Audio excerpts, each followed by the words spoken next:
बदन आसा हो। आमीन।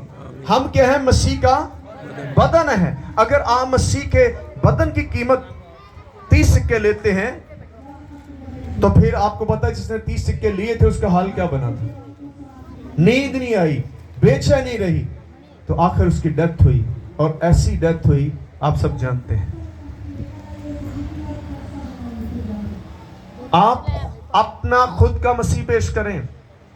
अगर आप पर्सनली मसीह को जान चुके हैं तो फिर मैं आपको बताता हूं, जब आप मसीह को पेश करेंगे तो खुदा आपकी भूख प्यास को खत्म कर देगा।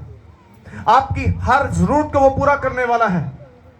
आप कितना वक्त उस खुदा को मिलना चाहते हैं जिसकी आप खिदमत करना चाहते हैं?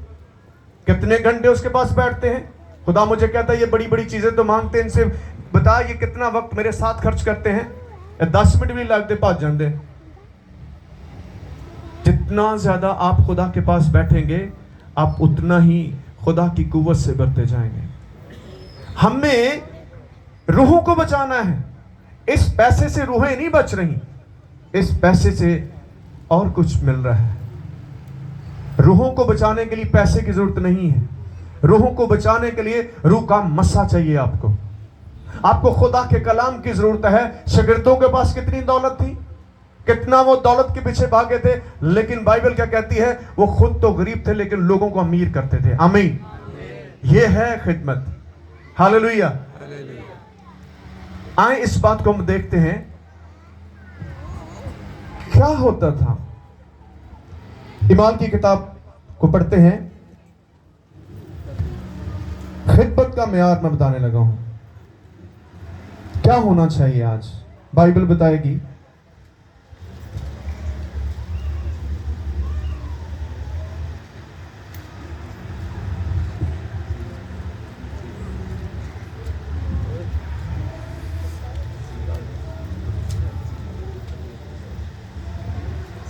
ईमान की किताब से देखते हैं।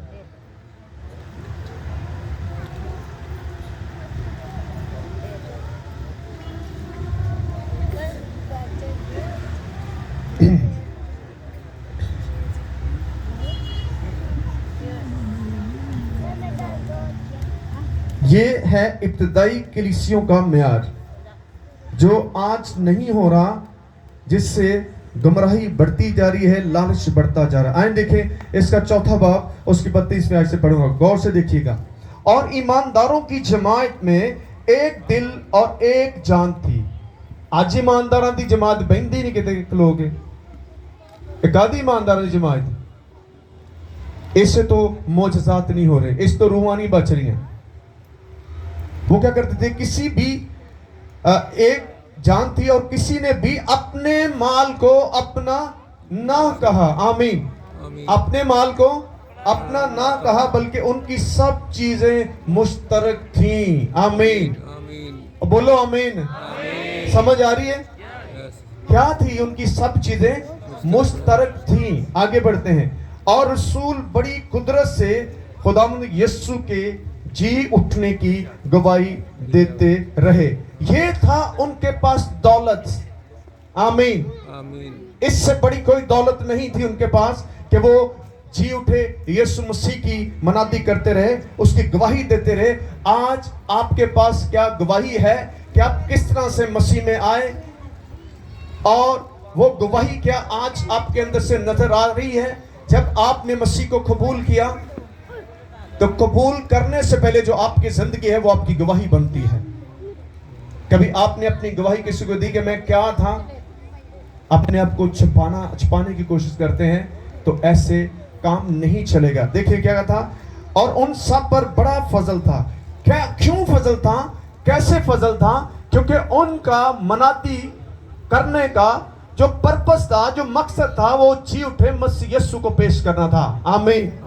उनका पर्पस कमाई करना नहीं था, उनका पर्पस पैसा कमाना नहीं था, बल्कि मसीह को पेश करना था, क्योंकि उनको पता था कि हमारा खजाना आसमान पर है। आमीन। हालेलुया। कहां था उनका खजाना? आसमान पर था। आइए इस बात को आगे दे दे, क्योंकि उनमें कोई भी मोहताज ना था। आमीन। सारे बोले कोई भी ना था। किन के अंदर? जिनके अंदर यीशु मसीह था, जिनके अंदर यीशु मसीह की मनाती का बोझ था। वो मोहताज नहीं थे। जब आप यीशु के साथ चलेंगे वो आपको मोहताज नहीं होने देगा, क्योंकि उसकी तौहीन होती है। पूरी बाइबल का मुतालिया कर लें, जिन्होंने खुदा के साथ चलने का इरादा कर लिया, उन्होंने अपनी जिंदगियां खुदा को दी, उन्होंने बड़े काम किए हैं। हालेलुया। क्योंकि उनमें कोई भी मोहताज ना था, इसलिए कि जो लोग जमीनों या घरों के मालिक थे उनको बेच बेच कर क्या करते थे? कौन? जो जमीनों के मालिक थे, बिकी हुई बेच बेच कर बिकी हुई चीजों की कीमत लाते और रसूलों के पांव में रख देते, फिर हर एक को उसकी जरूरत के मुताबिक बांट दिया जाता था। आमीन। तो आज ऐसा हो रहा है? यह है लेवल खिदमत का, एक सर्वेंट ऑफ गॉड का लेवल होना चाहिए कि अपना नहीं बल्कि कलीसिया की तरक्की का वो सबब बन सके। आमीन। बाइबल क्या कहती है? नेमतें तो तरह तरह की हैं, लेकिन इन नेमतों से मसीह का बदन जो है, कलीसिया जो है, वो तरक्की कर सके। अगर कलीसिया बेचारी ओथे ही कमजोर है तो फिर कोई काम नहीं जे हो रहा। कलीसिया बेचारी रोटी तो भी बैठी हुई है।